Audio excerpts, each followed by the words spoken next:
भाजप नेते मोहिते कंबोज यांच्या मुलीच्या वाढदिवसाला आदित्य ठाकरेंची हजेरी। कट्टर शत्रुत्व विसरून ठाकरे कंबोज साथ असल्याची चर्चा।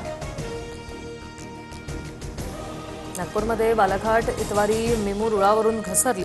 गाडीचा वेग कमी असल्याने मोठा अनर्थ टळला।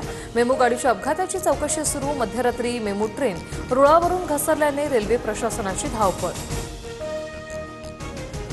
1 एप्रिलपासून दुचाकींचा पर्यावरण कर 2000 वरून थेट 4000 वर।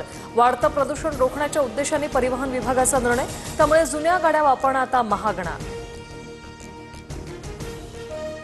राज्यभरात आजपासून गारपीट आणि वादळी पावसाचा इशारा। खानदेश, मराठवाडा, पश्चिम विदर्भ तसंच मध्य महाराष्ट्रात गारपिटीची शक्यता। हवामान विभागाचा सतर्कतेचा इशारा। शेतकरी आणि नागरिकांना काळजी घेण्याचं आवाहन। आयपीएलमध्ये 14 वर्षांनंतर मुंबई इंडियन्सची पहिल्यांदाच विजयी सलामी। कोलकातावर 6 गडी राखून शानदार विजय। रोहित शर्माची 78 तर रायनाची 81 धावांची तुफानी खेळी।